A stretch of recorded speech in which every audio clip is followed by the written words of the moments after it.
جواب نہیں دیا کسی کو بھی. کیا کیا ظلم آپ پر نہیں ہوئے, لیکن آپ نے پلٹ کر کسی کو جواب نہیں دیا. اپنی ذات, دین کا مسئلہ آیا آپ سخت ہیں, ذات کا مسئلہ آیا کوئی مواخذہ نہیں, کوئی جواب نہیں. ابو بکر کون ہیں؟ نبی کریم صلی اللہ علیہ وسلم کے بعد اگر کسی کو کوئی مقام ہے تو ابو بکر ہیں. لہذا ان کو جو ہے نبی سے جب قرب ہے تو اسی اس اخلاق کو اختیار کرنا چاہیے. جواب دینا ان کے منہ سے اچھا نہیں لگتا. تو یہ آیت کے ذیل میں دونوں واقعات بیان کیے گئے ہیں, اور ظاہر ہے کہ اس سے ایک بات یہ معلوم ہوئی کہ صاحب نیکیاں جو ہیں نیکیاں ان کے درجات مختلف ہیں. جیسے درجے ہوں گے ان کے لحاظ سے اللہ سبحانہ و تعالیٰ کے. اچھا اگر پکڑ ہوگی اور معاف, اگر یہ بات جب سمجھ میں آ جائے تو پھر وہ آیتیں بھی اچھی طرح سے سمجھ میں آ جاتی ہیں کہ جس میں نبی کریم صلی اللہ علیہ وسلم یا اور انبیاء علیہ الصلوۃ والسلام کے تعلق سے گناہ اور نافرمانی کا لفظ آیا ہے. تو اگر یہ بات رہے کیوں, اس لیے کہ درجے مختلف ہیں. مثلا انا فتحنا لك فتحا مبینا لیغفر لك الله ما تقدم من ذنبك وما تاخر. ہم نے آپ کو فتح مبین دی, کیوں؟ تاکہ اللہ آپ کے اگلے پچھلے سارے گناہ معاف کر دے. تو اب یہاں ذنب کا لفظ ہے. اب ذہن انسان کا جب تک اس کو یہ سب معلوم نہ ہو تو ٹھٹک جاتا ہے, یا پھر کوئی واقعی بدنیت ہو, جیسے یہ جو دوسرے مذہب والے جو اسلام پر مسلمانوں پر جو اعتراض کرتے رہتے ہیں, یہ بدنیت ہیں.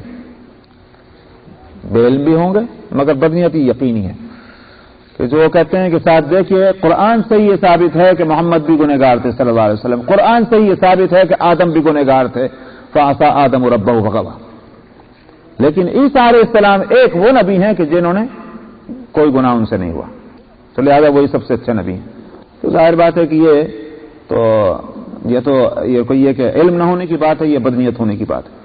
تو یہاں نبی کریم صلی اللہ علیہ وسلم کے تعلق سے لفظ ذنب, یا اسی طرح سے آدم علیہ الصلوۃ والسلام کے تعلق سے فغوا اور عصا, یہ الفاظ جو ہیں نعوذ باللہ ہمارا درجہ جو ہے اس کے لحاظ سے نہیں ہے یہ بات. ہمارے گناہ اور طرح کے ہیں, اور انبیاء علیہ الصلوۃ والسلام کے جو ہیں ان کے تعلق سے جب لفظ کہا جا رہا ہے گناہ اور نافرمانی اور غوا, وہ ان کے درجے کے لحاظ سے ہمارے درجے کے لحاظ سے نہیں ہے. تو اس لیے اس بات کو ذہن میں رکھنا. ہاں ان درجات میں ان کی پکڑ ہو سکتی تھی, اللہ نے معاف فرما دیا ان کو. ہمارے درجوں کے لحاظ سے جو ہے وہ اللہ ہمارے گناہوں کی پکڑ ہے, اللہ معاف فرما دے اس کو بھی. یہ بات ذہن میں. صدیق اکبر کا مقام بہت اونچا ہے, اس لیے ان کے واسطے نبی کریم صلی اللہ علیہ وسلم نے کیا رکھا, تم نے جواب دے دی ہم جا رہے ہیں.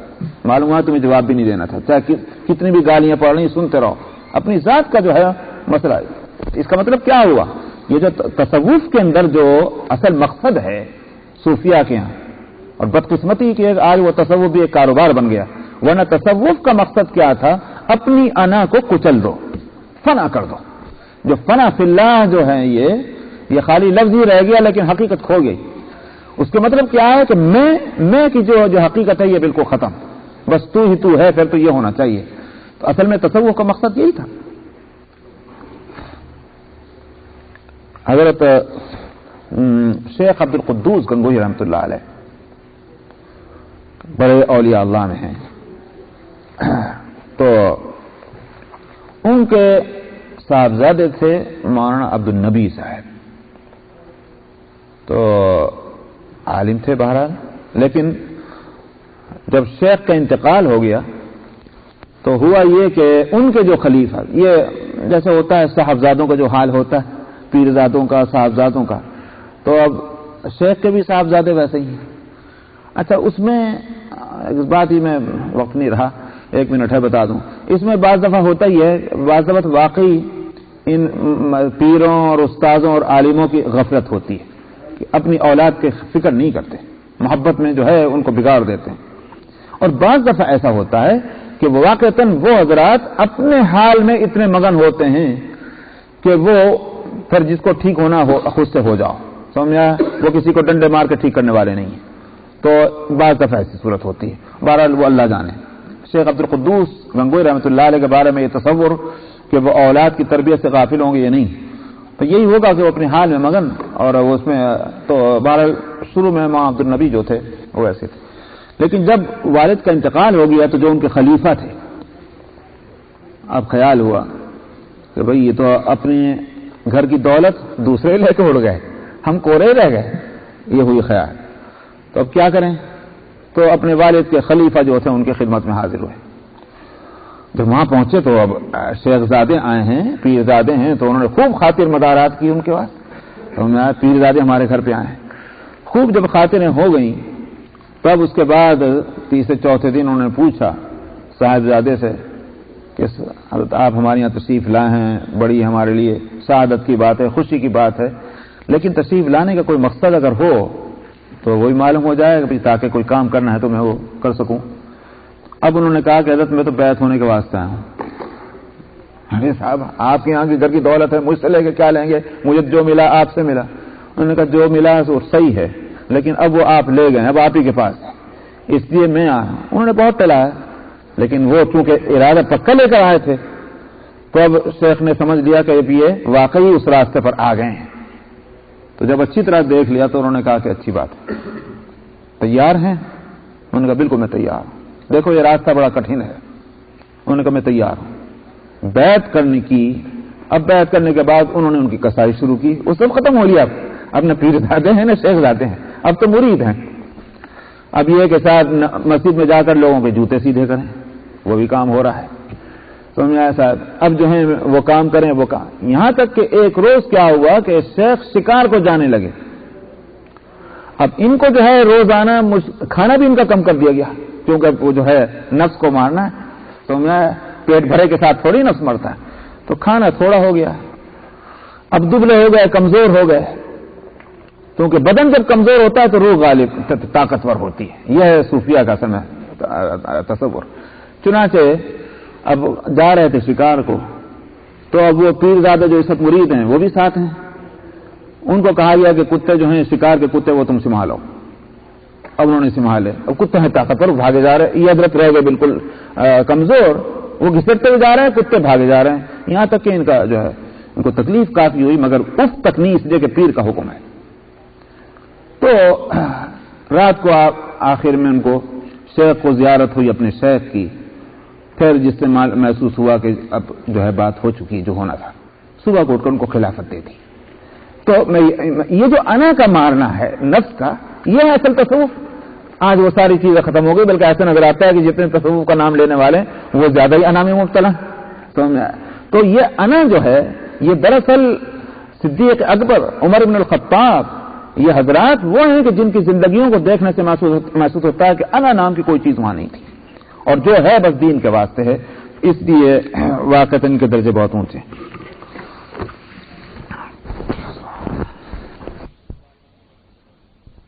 149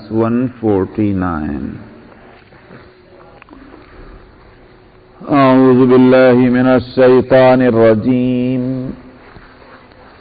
بسم اللہ الرحمن الرحیم ان تبدوا خیرا او تخفوه او تعفوا عن سوء فإن الله كان عفوا قديرا إن الذين يكفرون بالله ورسله ويريدون أن يفرقوا بين الله ورسله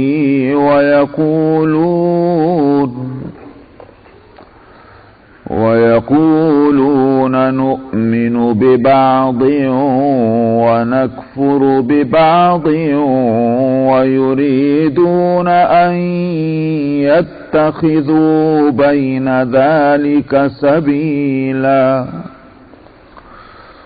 أولئك هم الكافرون حقا وأعتدنا للكافرين عذابا مهينا والذين آمنوا بالله ورسله ولم يفرقوا بين أحد منهم أولئك سوف يؤتيهم أجورهم وكان الله غفورا رحيما. يسألك أهل الكتاب أن تنزل عليهم كتابا من السماء